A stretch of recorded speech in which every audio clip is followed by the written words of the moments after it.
Usap-usapan nga ngayon mga nakshis ang pag-alis nga ng imahen ng mahal na birhen ng walang magampo ng Marikina sa kanyang simbahan last June 9, 2025. Marami sa kanyang mga deboto nakaramdam ng sobrang kalungkutan, galit, panghihinayang at pagtataka. Ako nga mismo mga nakshis, upon watching the live streaming at saka yung mga videos ng procession niya, ng pag-alis niya sa simbahan, ay nakaramdam din talaga ako ng lungkot.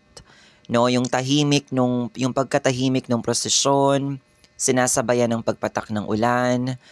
Alam niyo yon, yung mga deboto niya na nakasunod sa kanyang karosa habang papalayo sila ng simbahan.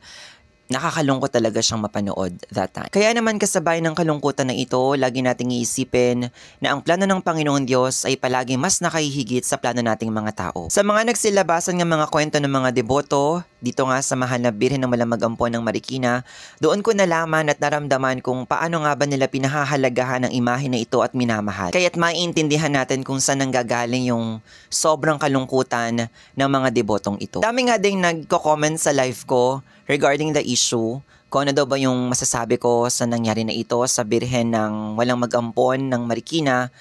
At ang lagi ko nga sinasabi lang din sa kanila is unti-unti itong tanggapin at ipanalangin. Na kasabay ng pagtanggap sa mga nangyari at mangyayari pa ay sabayan ito ng mataimtim na panalangin sa ating Panginoon Diyos at sa ating mahal na Birheng Maria. Naniniwala din kasi ako sa mga sinasabi ng ilan sa mga deboto na may plano ang Diyos at may plano ang mahal na Birheng Maria, na hindi pwedeng hindi nila alam ang nangyayaring ito. At tunay nga naman talaga nagkatotoo din yung sinasabi nga ng ilan sa mga deboto na hindi sila pababayaan ng Birhen dahil nga nagsabi nga yung isa sa miyembro ng pamilya na nangangalaga nga sa imahe na patuloy na bukas yung kanilang tahanan para sa mga deboto na gustong mag-venerate nga dito nga sa imahe na ito ng mahal na Birhen na walang magampo ng Marikina. So yun mga nakshis, thank you for watching.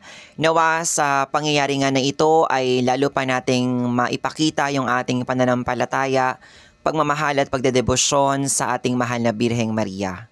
Na ipakita natin na kaya nating magsama-sama at manalangin ng sabay-sabay bilang iisa tayong nagmamahal at nagdedebosyon sa ating mahal na ina. Kahit hindi tayo taga Marikina katulad ko, na kahit hindi tayo sakop ng kanilang parokya ay magsama-sama tayong manalangin bilang iisang deboto o nagkakaisang deboto ng ating mahal na Birheng Maria, na nawa ay maliwanagan yung mga taong dapat maliwanagan tungkol nga sa pangyayari na ito.